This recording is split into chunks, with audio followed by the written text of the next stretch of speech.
د انګلیسي ژبې د زده کړې درنو مینوالو سلامونه. زما امید دا دی چې ښه به یاست. زه شرافت د یوې بلې ویډیو سره ستاسو چوپړ ته راغلی یم. دوستانو، په نننۍ ویډیو کې موږ پر پاست کانټینیوس ټینس باندې بحث کوو.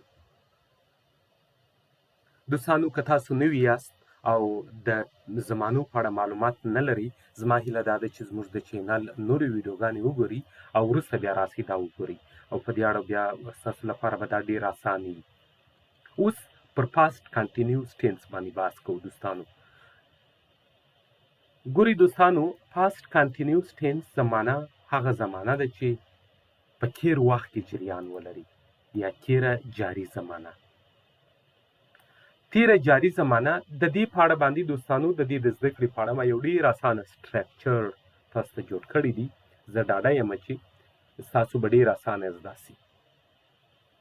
که چیرې تر خایه پورې دا ویډیو وګورئ، زه مطمئن یم چې تاسو بیا سل په سله کې زده کوئ. دوستانو ګورئ، دا زمانه تیره جاري زمانه ده. موږ ویلی سو چې دا هغه زمانه ده چې په تیر وخت کې جاري وي. موږ وایو دا هغه زمانه ده چې په تیر وخت کې جاري وي. مثالونه یې موږ داسې راخیستي. احمد موټر چلولی یا احمد موټر چلولو. دا لهجې دي. ځینې کسان وایي چلولو، ځینې وایي چلولی. محمد کار کولو یا محمد کار کولی. موږ ښوونځي ته تللو. په انګلیسي کې به زه څنګه وایم چې احمد د موټر چلولو. یو څوک زما سره مخکې سي، زما سره پوښتنه وکړي، زنګ راته ووایي یا ریپورټ هڅه غواړي، زه به څنګه وایم هغه ته چې په سمپل پاست په سمپل کانټینیو په پاست کانټینیو ټینس کې به زه هغه ته څنګه وایم چې احمد موټر چلولی. بخښنه غواړم، زه به هغه ته څنګه وایم چې هغه موټر چلولی. زه چې هغه ته وایم چې هغه موټر چلولی، زه به څه کوم؟ زه به پاست کانټینیوس ټینس کې دا جمله ورته ویل کېږي چې احمد موټر چلولی، محمود کار کولی، موږ ښوونځي ته تللو، هغه لوبې کولې، د کرکټ د کرکټ لوبه کتله، موږ د کرکټ لوبه کتله، د بازي کوله، ما ډوډۍ خوړله. دا به څنګه وایي؟ په دې اړه دوستانو پر ډېر یو اسانه سټرکچر مې بحث کړی دی. راځئ نو زما ملتیا وکړئ. ګورئ دوستانو، د یوې زمانې اول پر دې باندې بحث کوو چې د یوې زمانې د زده کولو لپاره کوم شیان ډېر مهم دي. د یوې زمانې د زده کولو لپاره ګورئ دوستانو 3 شیان ډېر مهم دي. اول، په دې زمانه کې د فعل کوم حالت کارول کیږي، دا زمانه په کوم حالت کې کارول کیږي، او د یوې زمانې هیلپینګ ورب کوم ځینې دي. دا 3 شیان په زمانه کې ډېر مهم دي دوستانو، او ډېر اسانه هم دي. که تاسو دا زده کړئ، زه ډاډه یم چې تاسو به هغه زمانه په ډېر اسانۍ سره زده سي. اوس د دې زمانې هیلپینګ ورب ما تاسو ته راخیستي دي چې د دې زمانې هیلپینګ ورب دي دوستانو واز او ویر. واز یې دوستانو دا واز او ویر دی. واز یې دوستانو د آی، شي، هی، شي او ایټ سره کارول کیږي، او وار یې د وی، جی، یو سره کارول کیږي. که په ساده الفاظو کې وایم او په پښتو کې وایم، واز یې د مفرد شیانو لپاره کارول کیږي او ویر یې د جمع شیانو لپاره کارول کیږي دوستانو. بله خبره دوستانو، لکه وړاندې چې ما یادونه وکړه، په دې زمانه کې د فعل کوم حالات کارول کیږي. په دې زمانه کې دوستانو یو فعل، ګورئ موږ تاسو وړاندې ویلي وو چې یو فعل څو حالاته لري؟ 4 حالاته لري. ما یې دلته مثالونه تاسو ته راخیستي دي. ګورئ،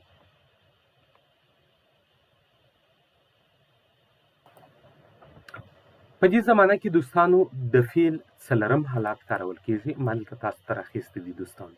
پښتو ګورئ، یو فعل 4 حالاته لري، لکه وړاندې چې مې یادونه وکړه. لکه اوس ما دلته مثال یې راخیستی دی: کام، کیم، کیم او کامین. د دې په اړه باندې دوستانو ګورئ دوستانو، که چیرې تاسو په دې اړه باندې، زه ډاډه یم چې تاسو به د فعل په اړه باندې حتما معلومات لرئ، خو دا وړاندې زموږ نورې ویډیوګانې وګورئ، په دې اړه به حتما پوه سئ. په یو زمانه کې موږ چیش کوو؟ د فعل څوم حالت کارو دوستانو؟ وبخښئ، د فعل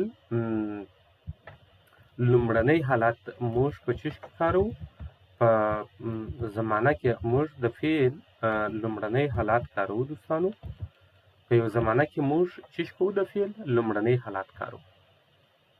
لکه اوس کامینګ، موږ دا لومړنی حالات په دې زمانه کې کاروو. دوستانو اوس راځئ پر سټرکچر باندې کار کوو. ګورئ دوستانو، زه تاسو ته څو مثالونه راخلم. ګورئ سټرکچر یې په څه ډول باندې دی؟ سبجکت دی پلس واس وار، د فعل څلرم حالات یا فرام او اوبجکت یا موضوع. ګورئ دلته ما راخیستی دی I was watching TV. ما ټي وي کتلی. I was watching TV. ما ټي وي کتلی. She was washing hair. هغې خپل موټر مینځلی. She was watching her car. هغې خپل موټر مینځلی. او دلته بیا وایي You are going to the cinema. دوی سینما ته روان وه. ګورې دا په تېر وخت کې جاري حالات دي. چا په اړه معلومات ورکوي یا دوی روان وه. داسې نه دي لکه اوس موږ وایو چې په سمپل پاسټ کې موږ کاروو دوی روان وه، دا دوی روان دي. دا داسې نه دي دوی روان دي چې موږ خو موږ څنګه وایو چې دوی روان وه. سمپل کانټینیوس به تاسو حتما دوستانو چې موږ وړاندې ورباندې بحث کړی وو حتما به مو ویلي. ګورئ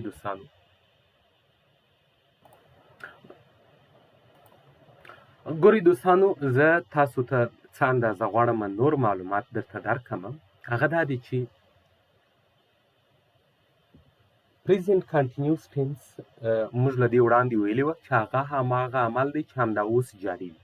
چې مثلا موږ پریزنټ کانټینیوس ټینس موږ ویلي وه چې دوستانو هغه عمل ښیي کوم چې همدا اوس جریان لري. لکه زه چې اوس تاسو سره خبرې کوم یا زه مثلا دا ویډیو ریکارډوم، لکه وایم چې I am recording the video.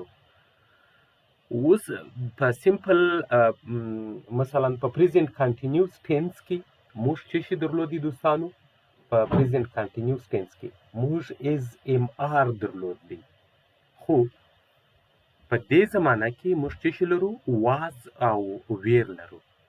هلته مو ویلي وه دوستانو چې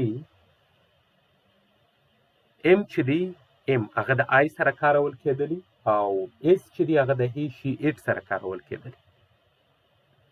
او په ضمن کې بیا دوستانو چې موږ کارولی هغه آر چې و هغه د وی ډي یو سره کارول کېدلی. نو په تېره زمانه کې صرف ماسې دغه ته توجه وکړئ چې مثلا موږ د اس ام آر که چیرې تاسو پریزنټ کانټینیوس ټینس ویلی پریزنټ کانټینیو ټینس چې هغه اوس روانه جاري زمانه ده. موږ تاسو کمې خبرې کوو. که چیرې هغه تاسو ویلی نو په هغه کې موږ اس ام آر کارولی، ام مو د چی سره کارولی؟ د آی سره، آی مو د ام سره کارولی او از مو د هی شي اټ سره کارولی او آر مو د وی ډي آی یو سره کارولی.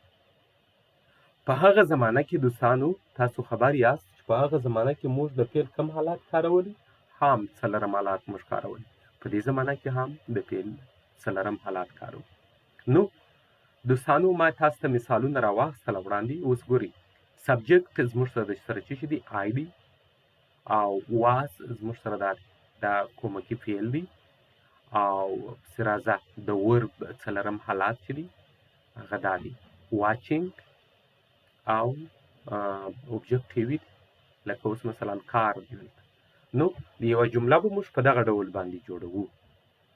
نو دوستانو دا زمانه ډېره اسانه ده. دا و سمپل چې موږ په پاست کانټینیوس ټینس دوستانو زما امید دا دی چې تاسو به ډېر ښه سر په خلاصوئ. که مو نه پوه سوي ویډیو بیا وګورئ. زه ډاډه یم چې ډېر ښه به پوه سوي یاست. نو راکړئ پر همدې ځای اجازه هر چیرې چې یاست روغ اوسئ.